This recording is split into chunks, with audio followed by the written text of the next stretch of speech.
would like to know more about you. Yeah. I'm Brandi Shelton, and this is my husband and business partner. Jermail Shelton. Yes, and we own Just That Honey Tea Company. Yes. Awesome. I would usually we ask about the story and how the tea company start. I would like to know about your background, like child background, and that will help us understand how your journey started. My journey is not like a straight line. It's several twists and turns. I have a degree in biomedical engineering, and I moved to Atlanta to go to grad school. And the summer before, I partied and got a job for one of the second largest bank in the United States, and they promoted me from a part-time teller to a branch manager before school even started. And so I was like, well, I have one degree, so let's stick with that. And then on my 4-year anniversary of the bank, you remember that?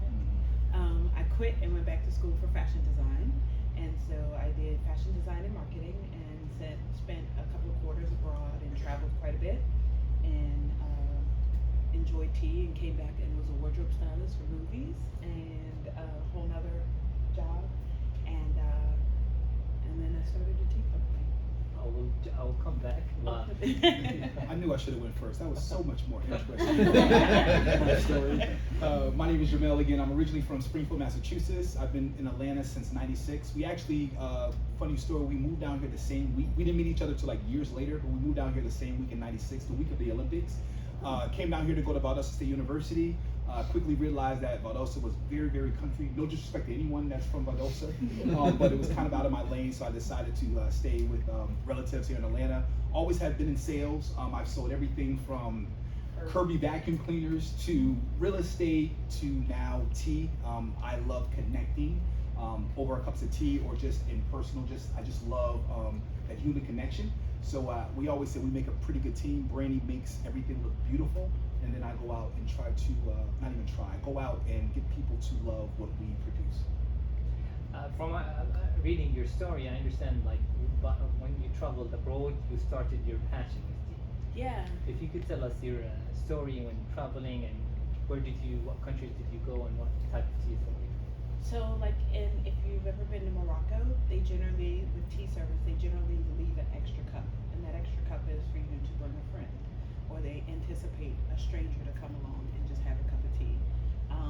When I was in India for a month, if I needed to use the bathroom, I had to sit and have a cup of chai with a random stranger. And it wasn't like chai, bathroom, let's get back on the road. It would sometimes be a half a day that we would spend and just talking, and they would fry up desserts or pastries or meals, and we'd read the paper, and it was over a cup of chai. If I've been to the Caribbean and in Mexico and in Costa Rica, they all drink hibiscus, and the name of it itself is different in every single country, but it's an Egyptian herb that was traveled along the transatlantic slave trade. So it started in Egypt, and so every single Caribbean country that you kind of are used to seeing hibiscus or sorrel or that flowering herb, it was planted by slaves. And then I'm from New Orleans, so Sunday dinner we would have something called Mississippi mud, and it was sweet tea and orange juice. And so tea was a way that I connected with people. It was a way for me to get lost.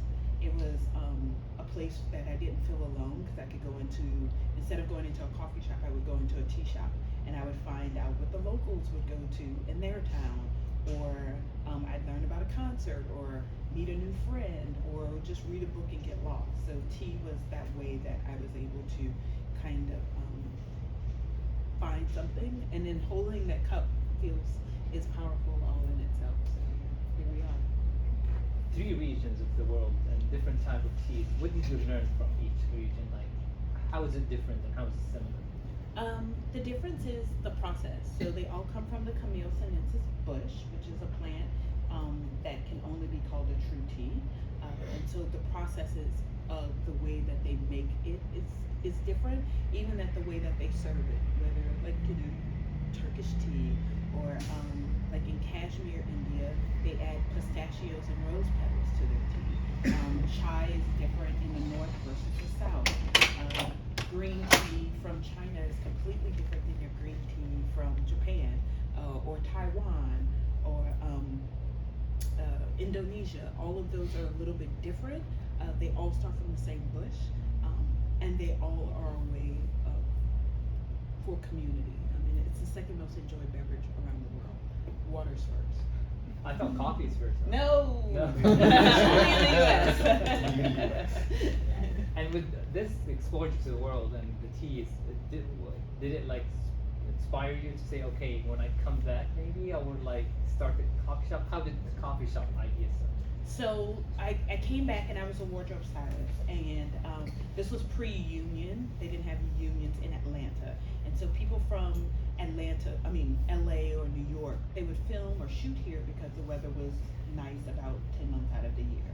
And so this was around the Donna Hay, Real Simple, and Martha Stewart, where everything was DIY, and make your own bath soaps, make your own body bombs. And so I was like, well, let me make my own tea. And I lived behind a container store. And so I bought a bunch of tins, and I taught myself how to calligraphy.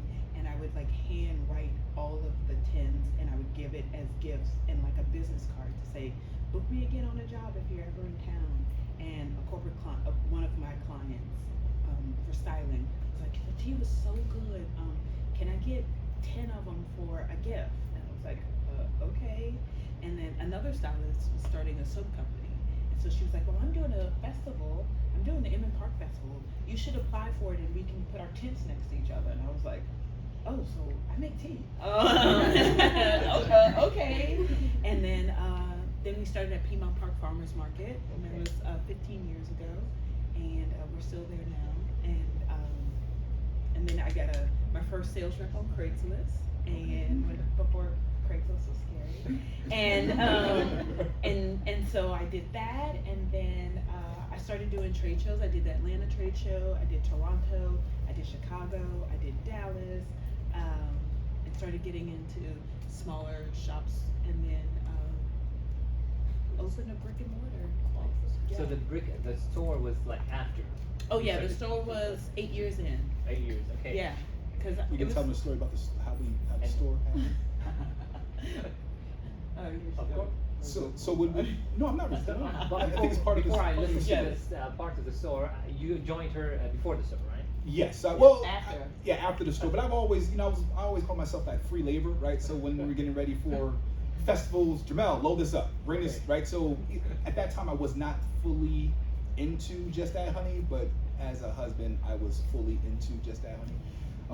But yeah, the store. So what I realized, we were doing a lot of farmers markets and festivals throughout the city of Atlanta, and this was our first location was on Auburn Avenue. I don't know if anyone's familiar with Auburn Avenue, but that's when the streetcar was. They were in the process of building out the streetcar, and they had a lot of vacant locations throughout all of Atlanta.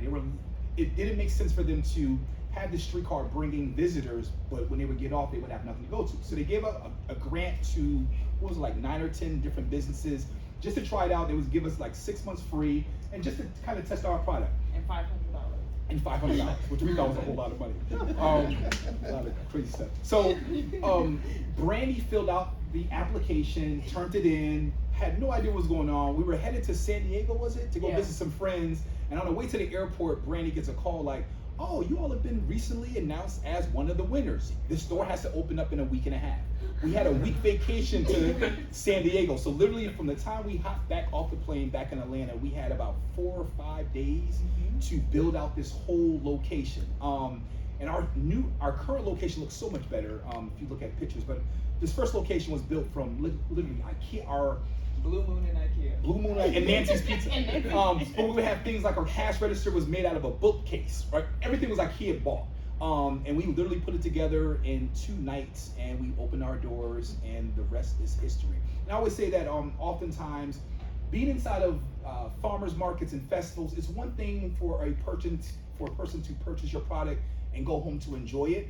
But having our first location was the first time that we were able to see people, the community of tea. So we'll see people come in, and they were coming as strangers, and before we know it, they were leaving out, exchanging telephone numbers. People were laughing and crying, and it was like our first real sight. Like, man, people are really, this theme community is so big, centered around tea. I mean, to see the emotions of what something that Brady kind of handcrafted and set in front of it, and just to know that it was that tea that kind of was the centerpiece of whatever conversation took place. And we quickly, so we were in that location for what, close to a year. And we were right on Auburn Avenue. If anyone's familiar with downtown Atlanta, we're right on the corner of Auburn Avenue and Piedmont Road, right in the heart of GSU.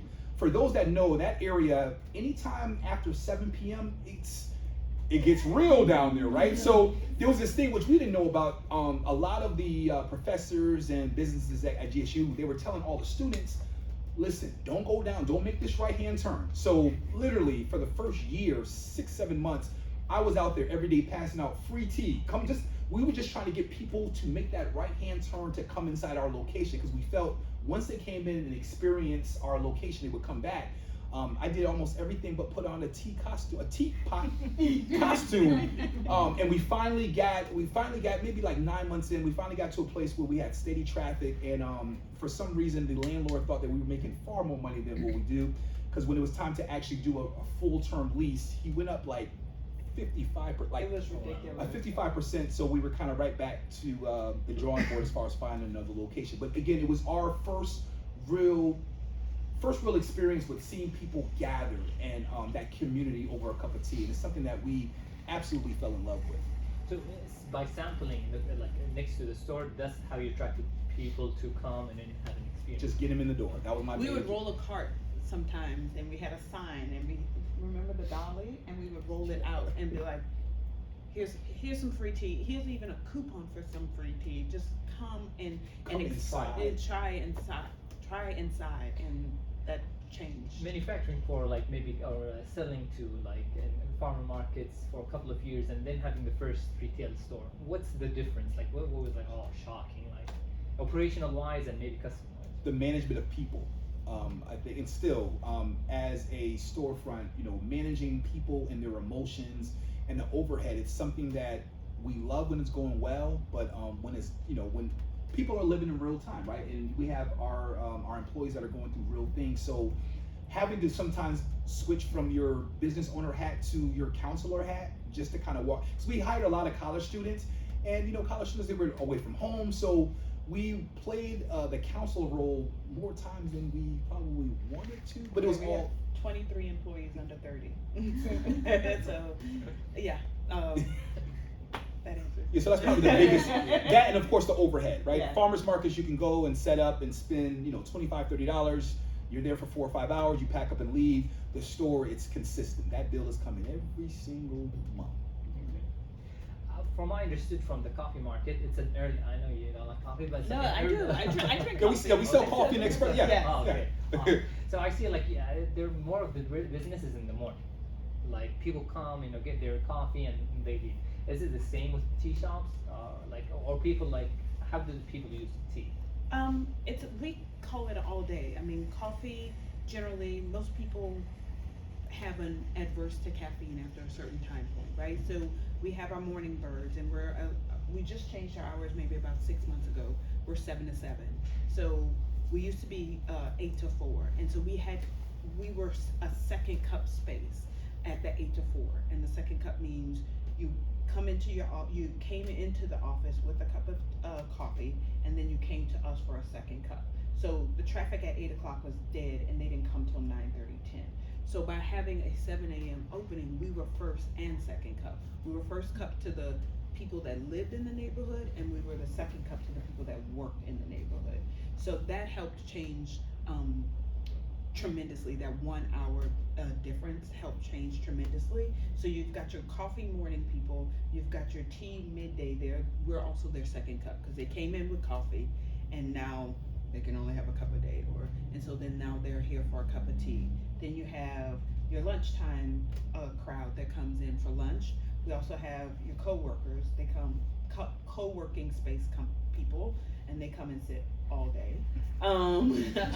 Which we love those people, but they are all day sitters. Yeah. Yes. And then we have the after work crowd. So people are returned. Before 8 to 4 was fine because people were working from home, but now it's people returning to the office.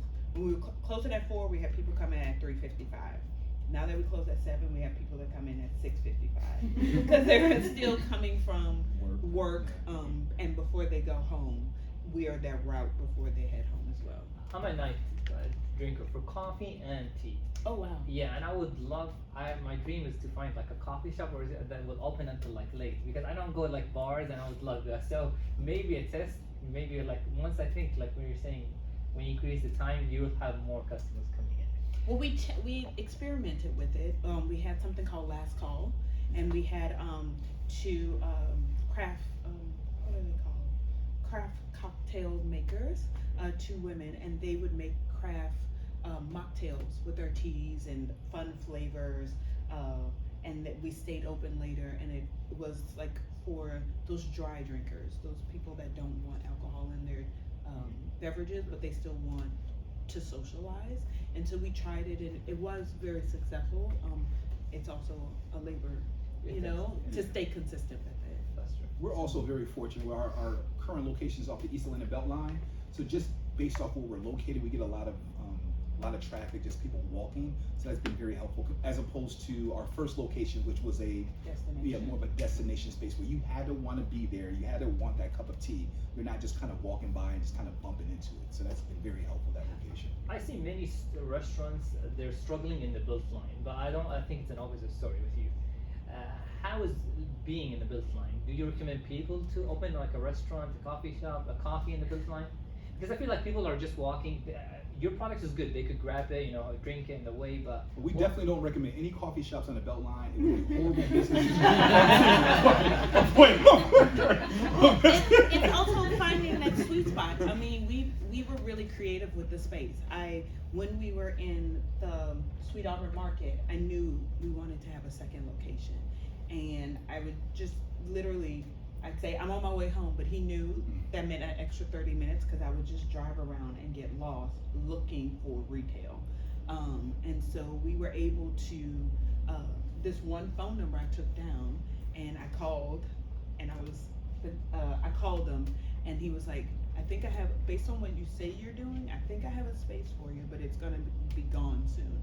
And so I had Jermail go, and he FaceTimed me, and I was like, tell him we'll take it. And he was like, this is somebody's apartment. It was Literally. it was an apartment. It was a 3-bedroom apartment. Wow. And so we'll take it. And so I went the next day, I put down a deposit and went straight to Morocco, and I did the whole build out from Morocco. But it was Was it easy? Yeah, I mean,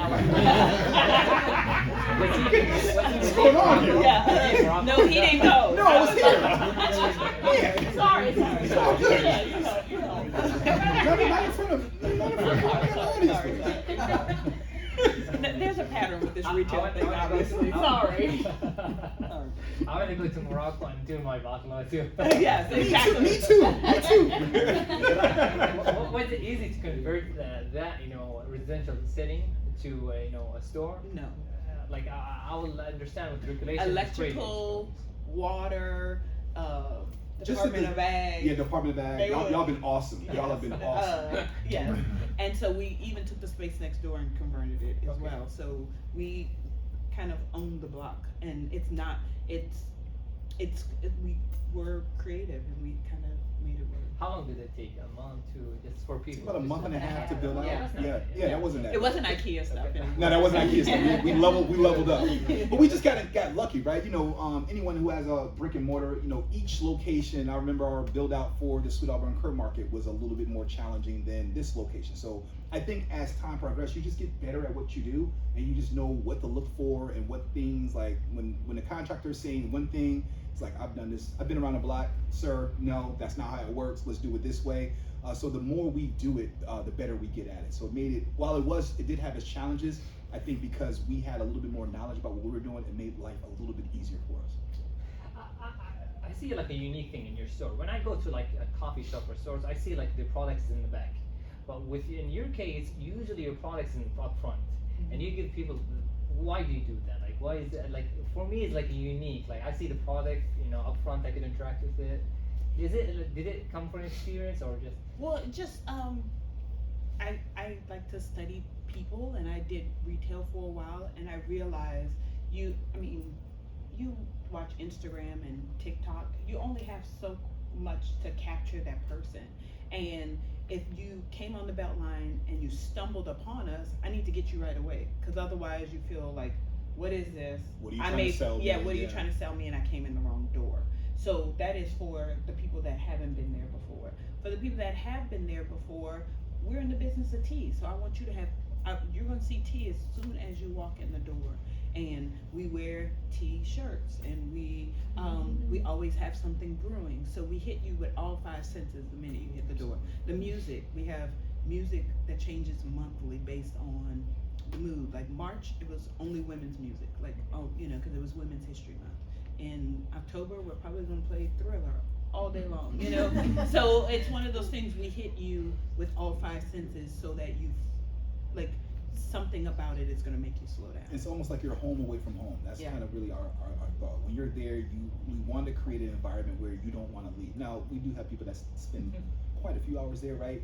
But we want it to be a very comfortable space for you to just relax in and kind of pour into yourself before going to pick up your kids, or before going to your job, or whatever you're going to do after the fact when you leave our location. Do you guys have cold drinks? Absolutely. Absolutely. I was reading the history of Atlanta, and there's a tea company. I don't know if you guys existed at the same time. They were called Tivana or I think I've heard of them. Yeah. A small company called Tivana. When you started, we started around the same time, and they were called Elephant Tea. They were the Elephant Tea Room on Peachtree. Okay. Yes, and it was a husband and wife as well. Really? Yeah. Yes. Yes, I've heard of them. Yeah. Was it a competition at the beginning, or it was a different? I think it was well, they prided themselves on being in a lot of mall locations, so they had a lot of built-in traffic. I think the biggest thing that separated us from them is Brandi creates the blend first, and then we charge you all for the entire tea blend. And oftentimes with Tivana, they would charge you for each individual ingredient. We also know that, and we hear this from our customers, when they were, I don't know if you all know Tivana store, but they were bought by Starbucks.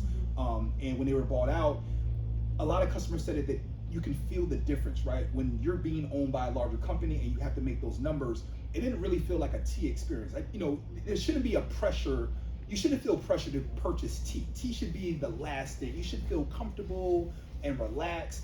And I think when they got bought out, even pre-bought out, yeah, it was they had certain caps. So like you had to, and not in a bad way. I get it. Yeah, this I is mean, no as disrespect to a Tivana, retail, I get it. You have to pay those rents, and so they had 2-ounce minimums on certain things. So a lot of the things that we would hear from our customers is, I would leave with all this tea and I spent $100, and so that when you opened your cabinet for a cup of tea, you remember what you spent, not how you felt.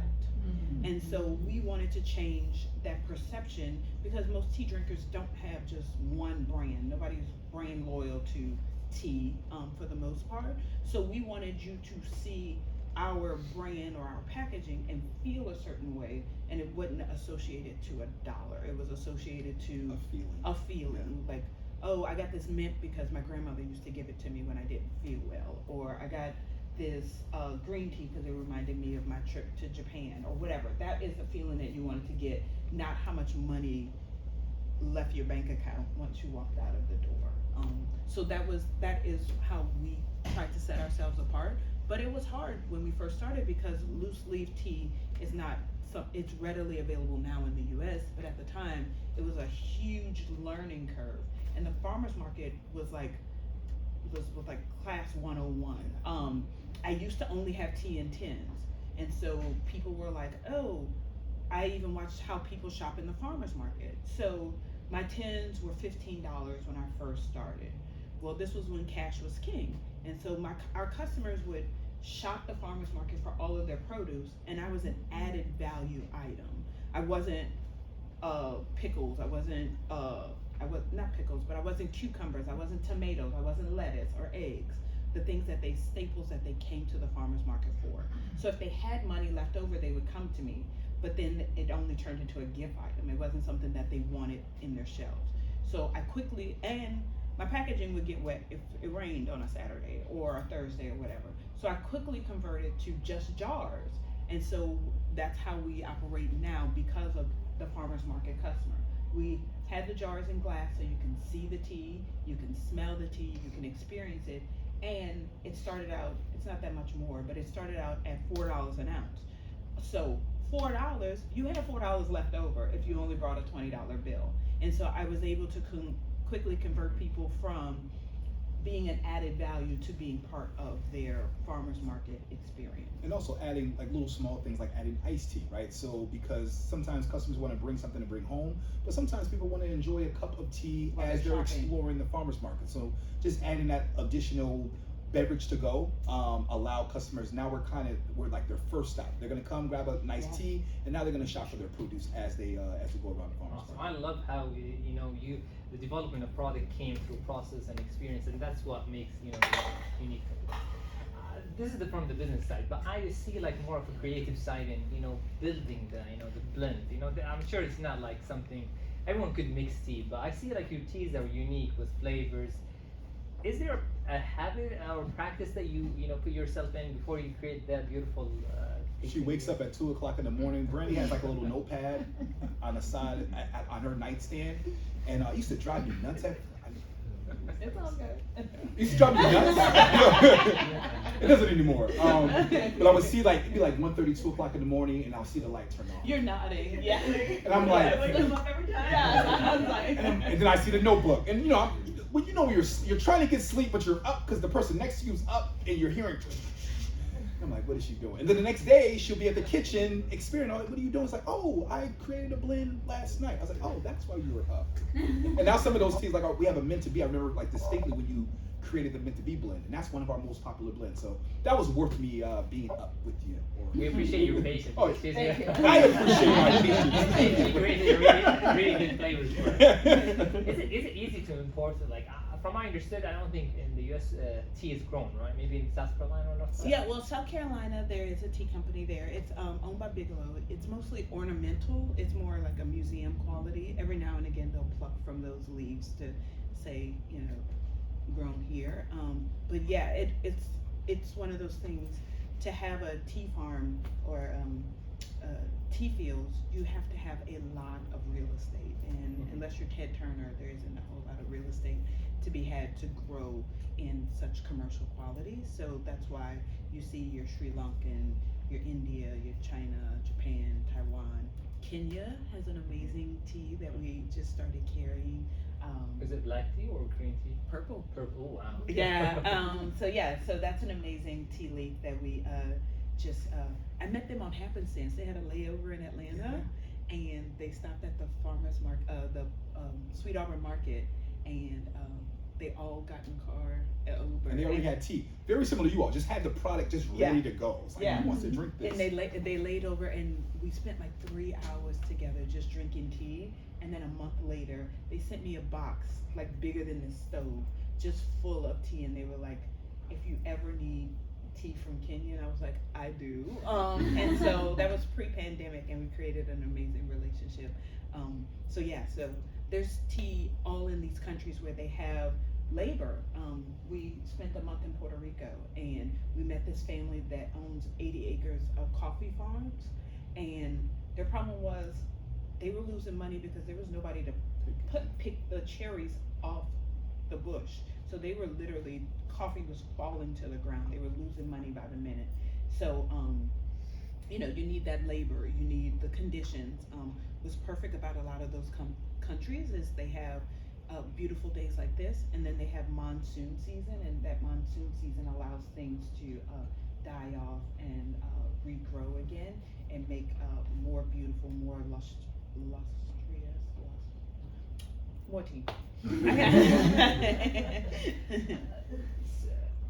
Selling tea sounds, luxury and it's good, it's relaxing. But I'm sure like every business has challenges. And what's the challenge, especially for like tea? Like, is it like importing? Is like what type of challenge do you guys face when it comes to? That's a good question. It's definitely important right now. Importing right now. I don't think it's necessarily the product. I think it's more of the process and being creative with finding ways to get inside of more locations. That's kind of our mindset. Right now. Absolutely, our mindset. So, one thing that Brandi and I have been working on over the last year is kind of retraining our mind. A lot of people who get into the business, the small business mindset, and you need opportunities to grow you up a little bit. And we've been very fortunate over the last year and a half to be presented with a lot of great opportunities, which is really it's squeezing us out of the small business mindset and forcing us to be big thinkers. So that's been very helpful. So I think the biggest challenge right now is, again, going back to it, our mindset. And that, I think that's for most small businesses. You start off, you love the product. And then also too, even removing ourselves from the day-to-day operations, we call it level. Yeah, put them off.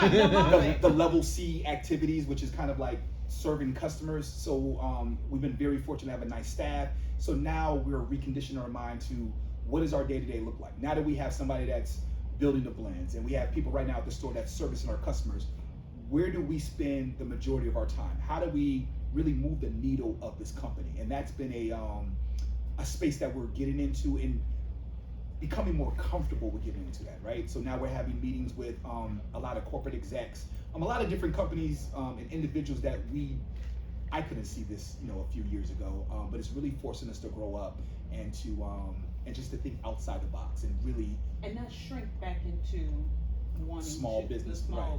Not in a negative way, but it's like, why do we start our businesses in the first place? I mean, if we want to just stay small, then that's perfect, that's fine, and we're there.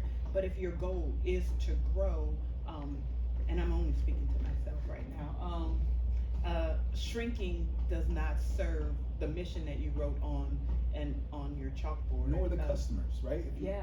There's a quote, or I was watching Instagram, I saw Magic Johnson, he was being interviewed, he was like, the time and energy it takes you to make $100 million, or the time and energy it takes you to make $1,000, you can make $1 million, right? It just depends on your mindset. So we've been very, very intentional about reading more books, being inside of conversations and at tables that we would normally feel uncomfortable because we feel that they know more than us. And it's like, no, we have to be the small totem poles, right? We have to be in these spaces where we feel comfortable in order to gain the knowledge that everyone that's in that space have. And that's really, it's been very uncomfortable this last year, but we know it's for the better, and we can already see the results, but it's constant, right? It never changes. So you're inside of you're the big, small fish inside of a big room, and then ultimately you're gonna outgrow that space, and then you have to be intentional again with putting yourself inside of another big room. So I think the mindset thing, speaking for myself, the mindset thing has been the biggest thing. Talking about growth, for me, when I see just Aditani, I see they're successful in providing manufacturing tea. I see you guys working with WeWork. I see you have a beautiful concept as a coffee. People enjoy it. People are happy, having a good time. Talking about future growth, where do you see yourself? Is it like more in the retail or more in the? To me, like I love how I'm seeing like what's. I'll let you know. Well, because I see two elements of success to me. Yes. Right. Yeah. So that bigger mindset is opening the door for rooms and being in other rooms. So the adding experience and convenience. There's the gift of loose leaf tea slows you down, and it's the curse of, well, can you put that can I give you loose leaf tea on a Delta flight? Probably not. So how do I still meet my customer where they are in a way that still adds value and stays true to who we are as a brand? But at the same time still service individuals that just wants a quick cup to go. So one thing that we're looking at right now is investing inside of a tea bagging machine. Really expensive machinery, but based off the opportunity that's been presented to us, it will give us the opportunity to grow so much faster. We have a lot of great relationships, and they're like, well, we love your product, we love your story, you all are great, but this is going to be very difficult for our employees to use your tea inside of Microsoft because it's a process versus just having a box next to Tazo, open up the packages, put it inside there. So realizing that yes, we started off with loose leaf tea, but we're a beverage company. So even just those little small things where it's like, we're not just a loose leaf tea company anymore, we're a beverage company, and we can provide the things necessary to fulfill the needs of a whole variety of customers versus just that customer that still wants to sit and breathe and do namaste inside their room. That's cool, and that's our premium customer, but also we need that that tea bag for that person that's hopping on a Delta flight to go from Georgia to wherever. Because on our chalkboard, it says we are the largest black-owned tea company in the U.S. So if it says we are that, what does it take for us to get there? So coming back to what your mission is and who you say you want to be, how do you back in yourself to be what you want to be? And that's what we're working on now. Talking about the brand, how did the name came from? So I bought the domain name in 2003, and it was all these sweet spots, so and so, like all these things. But I saw that tea was one very elitist, and it was kind of it didn't meet all markets, and two, I also wanted for men to be confident in drinking whatever, drinking tea. So just to add honey sounds better than just add sugar. Okay. And so that's how it came to be. And the colors, the branded colors are orange, yellow, and brown. And that way it is like gender neutral, and anybody feels confident in having a cup of tea in their hand. Do you guys sell online? Yes, we started online. Is it easy for a tea company to sell, to attract customers? Because it's a challenge for many stores. Have you been in our business meetings? Because it feels like I'm playing. Yeah, every question that you have is No, like but that's I'm the challenges we're going through right now. I think as a small business, and I've been talking to maybe 10 entrepreneurs, and we always have the same issues. This is like maybe different. Absolutely. Like chocolate, they will not send their products in summer, but like with tea, just like, and it's hard to get people to apply. I think it's how you share your story, especially on Instagram. Allowing those platforms to be, to again share your story. So we are very intentional with creating stories and reels that kind of showcase how to use our tea in the privacy of your own home. I think that's been very helpful, and of course, just putting money into Instagram and Facebook and Google has been very, very helpful for us. But I think just when they find us, what's that connector? We say all the time, you can go to several places to grab a good cup of tea, right? But like, what's separating? I think we talked about that. What's separating us from the tea down the street? And I think it's the story. People generally, just human nature, we buy into who we like. Of course, the product has to be good, great customer service, but people are buying into your story. And I think we've done a really good job and continue to do a good job at sharing our story. So again, thank you for having us to share our story, one more time. But it's those little touches where our end user, whether you're in Chicago or LA, you feel connected to us even though you don't know us personally. We have kids, so sometimes we showcase our kids, so it's relatable. Oh, they're crazy just like us. They're starting a new business and they got 2 kids that's in school. So all those little small things that are oftentimes unconscious. Sometimes you don't know why you like somebody. It's just something about that guy that I like. So being able to kind of showcase that has been very helpful with us selling online. Like talking about people experience in the store, I noticed something, and it's very rare to find in stores. Your rating is 4.9. And it's not like 1 or 2 people who could be our friends. No, it's like hundreds. So how do you maintain this? It's not easy to have 4.9. Like, it's very hard. We got friends at Google. Now I'm just teasing them. I promise you. I need your friend. No, I'm teasing. Well, it starts with like day one on how we train our team, what we say to our customer, and even down to our application process. You can't just submit a resume. You have to submit. There's like a job form, and they ask 10 questions. And so it's, what's the last book you read? Do you like the middle or corner piece of a brownie? What's your superpower? And so those kind of questions, if you have the time to answer it, that means you're invested enough to want to work with us. So it's not about the brownie itself. No, it's not about the brownies, but I don't want them to also like every now and again it's a one answer, but it allows them to like, okay, I wrote a paragraph, now I can just answer one sentence. But those 10 questions weeds out a lot of people. We've tried the LinkedIn's, we've tried the all the brand names, Indeeds, and all of that, and that application has been like the best way of getting employees, because we we know that they're invested in the brand. We ask them what's their favorite cup of tea. So if they say that, they're generally honest. I've never been there before, or I can't wait to try this, or this is what I drink. I know you're a tea drinker. If you tell me what the last book you read, I kind of know where your head is. If you tell me that your superpower is empathy, or your superpower is all these things, I know that too. And so that allows us, are you an early riser or are you a night owl? Like those little questions allows us to figure out who that person is that is going to be behind the counter, and that has helped us stay at 4.9. And really create the culture. It's the culture of Just That Honey that I'm most proud of.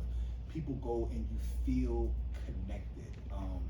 Y'all should all go and feel connected. But you go and it's really a connection where you don't want to leave. You know, we have oftentimes where people call a friend while they're there, like, oh my God, I just found this cool tea shop off the Beltline. What are you doing? Come down here. And everyone kind of feels the same. Also, Brandy's done a really good job at creating these tea blending workshops. We do a lot of workshops. We're really about the experience. So doing like tea blending workshops where you have people that, again, you were strangers when you pulled up to the table, and before you leave, like everyone's exchanging information.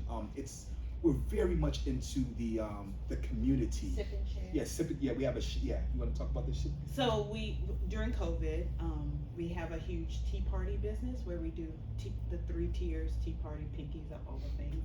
And we had already booked out until July. That was a mess. And in good faith, I had to give all of that money back in March of 2020. And so when I gave that money back and I saw that there was like a DJ online giving like free DJing or whatever, I was like, let's give a free tea blending class, or let's give something free. And so you could buy people were buying the boxes to do technically a free class. And then we saw that they were being friends in the comments. Yeah. And if I couldn't answer the question, a tea lover would answer the question for another tea lover. And it was like, they started connecting. So then Jermail came up with this thing, like, let's create. Give me credit for this. Yes. Keep going. Keep going. Yes. They're pen pals. So we call it sip and share. So we give you 2 postcards. One, initially all of our employees filled them out with like. To start, we had to get we the had to get the ball started. rolling. So it would be a recipe or words of encouragement or their favorite cup of tea, or sometimes it was just drawings. And we would give you one, and then we give you a blank one with a postage stamp on it, and you mail it back to us, and then we put it in the next box. And so it was like literally people from Australia were giving stuff to people in England and in Atlanta, New Orleans, And it's New so York. heartwarming. I mean, you know, there's been times where I've been walking up to the store, and I see. And so now we do it we Yeah. still do it in the store. So instead of like a notebook that says what you think about us, you write on this postcard You're paying something. it forward. Yeah, you're paying it forward. And when you buy a cup of tea or something, we put it in your bag, or we give you that card with your cup. And so somebody will see it and like you said, like, oh my God, I needed this message. Thank you so much. It was confirmation. So just again, it's all going back to the community aspect of our business. How do we'll start connecting unlikely circles over a cup of tea? That's really what we're into. Awesome. I see you guys use, like, I don't know if you guys use it as a marketing tool as public relation. Is it organic that they write about you, or you guys work with? Because we as businesses, we come across public relation companies come and, hey, we want to work together, but I just don't see it as organic. it's a little bit of both. It's a little bit of both. One of our employees. Yeah. was our One and two, just a quick tidbit. People are always looking to write a story, and they're always looking for stories. So my thing is just creating the story for them. So we create a nice story, we send it into a few people, and be like, oh, I have some space, let me use this. So it starts off that way, and then generally our name gets kind of passed around to their friends or friends of friends, because everyone's inside the same industry, and then we get phone calls saying, hey, I just saw you at the AJC. Would you mind doing this article for And do you recommend this for small businesses to have these type of marketing tools? It costs no money. It costs a little bit of time, but if you craft a nice story, I would definitely first say research the company or research the magazine or article, research the individual you're trying to send it to. Make sure that the story is kind of aligned with who they are as their brand. And then once you have that, create the story, and you might have to change a few words, and you just send it out to people. But that's been that's worked. And now we're at a point where respectfully our name kind of speaks for itself. So now we have a lot of people that are reaching out to us. But initially, before we had that, we would write it down and we're, Just That Honey is this beautiful location off the That's Eastern great, yeah. Belt Line, and we'll sit it out. It's like, oh, great, we needed a story. I've done that. We've done that several times. Awesome. I would like to. We're all in the same boat, and as a small business, there's a lot of struggling. I would The get struggle's real. a lot, and I would like 2 recommendations from each of you to tell us, for people starting a business or people in the business, what would and you can think, if you need some time. I would say the first thing I would say is remember your why. Entrepreneur is very lonely. So remember your why. Have faith in what you're doing, and find you a village. We live in such a great city where there's so many blossoming entrepreneurs that is just trying to pour into each other.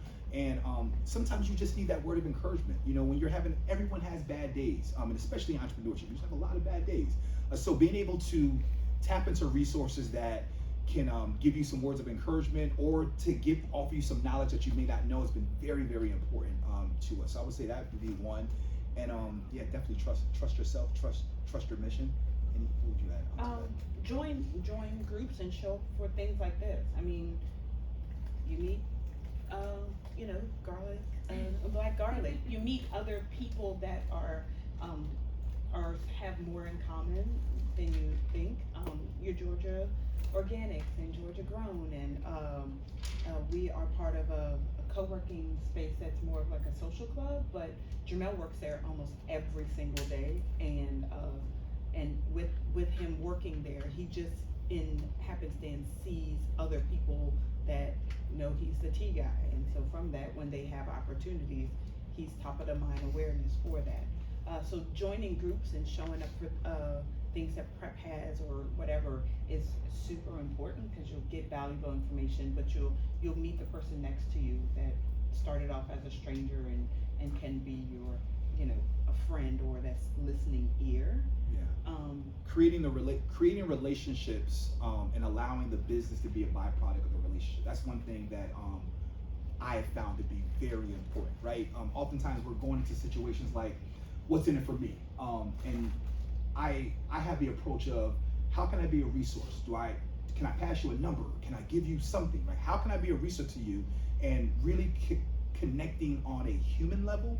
And then, after that, the business generally just kind of falls in line because they like you, right? I get people all the time that I didn't even mean to do business. I was really just offering help sincerely. And they happen to work for a company. Oh, Jermail, we're having something in our office. I know that you do tea. Would you mind doing that? Also, those connections as well help, where in situations where you're not in a room, you're always being represented. So there's been a lot of times where I may not even be there, but because I've built these relationships, if someone else hears about an opportunity that Just That Honey can benefit from, they're quick to pick up the phone. So at the nucleus, the root is human connection, right? It's human connection, and building those up first when you don't need it, so when you do need it, you can kind of make a deposit. Absolutely. I want one additional one from you. Oh, you do? Yeah, That means that first one wasn't. That means the first one wasn't good enough. No, that was great. I'm messed up. But like for women starting a business. Yeah. Do you have any special advice for them? Back to the connection, I volunteer a lot. And so I'm part of Junior League, where I volunteer. I'm part of La Dames, where I volunteer. My Our son's schools. so where I volunteer, make him volunteer. So the volunteering is a way for me to like shrink, because when you're a business owner, you're like, have to come up with the answers and the decisions. And sometimes it allows me to turn my brain off so that I can be of service, and so that when it is time for me to be on, I can be 100% on instead of drained. So women helping other women, helping has been a huge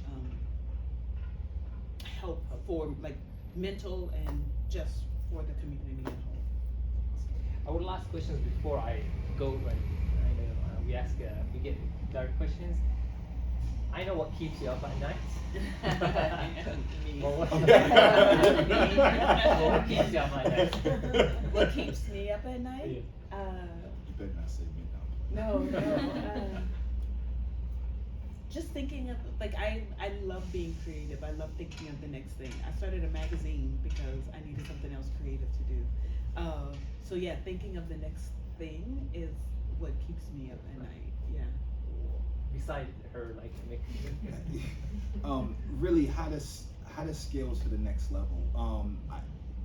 We're really in uncharted territories. We're kind of first. We've had a few like side business, but this is the business that we've done the longest, and we've progressed the more in, and just realizing that we're in a space that's kind of uncomfortable.